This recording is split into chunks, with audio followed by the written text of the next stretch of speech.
I'm sure the losers in the Percy Jackson cult will still find a way to spin that I'm racist for saying this. That's just how they work.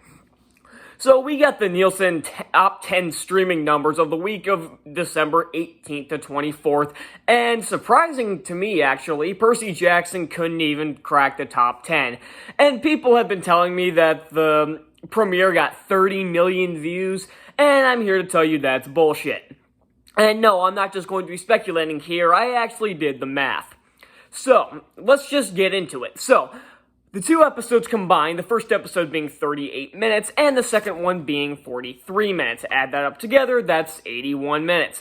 For it to have had 30 million views, I should say the top spot for streaming was Young Sheldon, with a little over 1 billion viewing minutes. And that was number 1. Number 10 on the list had 730 million viewing minutes, which we'll get back to, which, by the way, was Super Mario Brothers movie on Netflix. But we'll get back to that. So for Percy Jackson to have had 30 million views, that means the viewing minutes would have been 2,430,000,000 minutes. That would be double the top spot. But even taking that out, taking about 10 minutes off due to the credits, people didn't watch the credits probably, so take 5 minutes off each, and that is a generous estimate. That's still 2,130,000,000 minutes. Again, about double what the number 1 spot was. But let's take some other variables into account, because I'm going to take all of them into account so that Percy Jackson nutjobs have no way to spin this. What if it was just the first episode? Well, if the first episode alone, well, obviously that doesn't really work, because if you watch the first episode, you probably watch the second episode because they premiered at the same time. But I digress. The first episode alone was 38 minutes, and if that got 30 million views, that would be 1,140,000,000. Again, that would have taken around second or third place. And it couldn't crack the top 10.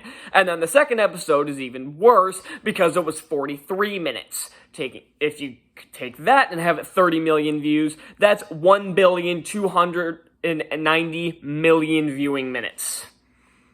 Yeah, you see the problem with this logic, right? I don't know where Disney was getting 30 million views, but they apparently pulled that number out of their ass. And there was one more variable I decided to consider. The number 10 spot on the top 10 ranking, the Super Mario Brothers movie, had 730 million viewing minutes. Let's say Percy Jackson tied that. Let's say that's how many viewing minutes it had. But we also have to take in the 30 million views that Disney's trying to spin. So I started to wonder, if it got that much, and again, it would have had to tie that, which I don't think it did, and it got 30 million views, how much would people have had to watch of it for that to happen? Because I sure as hell know they didn't watch an entire episode if it only got that many viewing minutes off 30 million views. So, if you have 730 million viewing minutes, again, just assuming it tied with Mario, and Mario got the tiebreaker, and it got 30 million views, that means the average person watched about 24 minutes and 20 seconds. That's barely half an episode. So, either Disney is lying their ass off, or the majority of people who watch this show didn't even finish a single episode. Although, honestly, I could believe either. I knew that the people saying that it got 30 million views was total bullshit, because for that to be the case, for every person that saw both episodes all the way through, there would have had to have been several people that watched about 5 minutes of it for us to end up with the average of 24 minutes and 20 seconds. Yeah, this show tanked. 30 million would have been impressive for an opening, but that clearly did not happen. These numbers are total bullshit. I don't know where Disney and all these other fans pulled 30 million out of their ass. Maybe you got 30 million viewing minutes, which would have been a failure, might I add, because Rebel Moon, which was awful, by the way, and was a movie, was on there, and that was about twice as long, got a little over 900 million viewing minutes. So, that tells you all you need to know. If you're getting beat by a shitty Zack Snyder Star Wars ripoff, you might as well give up. So, Yep, that's really all I have for this. What are your thoughts on this? Because this is just fucking hilarious to me, is that they keep trying to spin this show as a success, but it's clearly not. At least not nearly as big of one as they want it to be.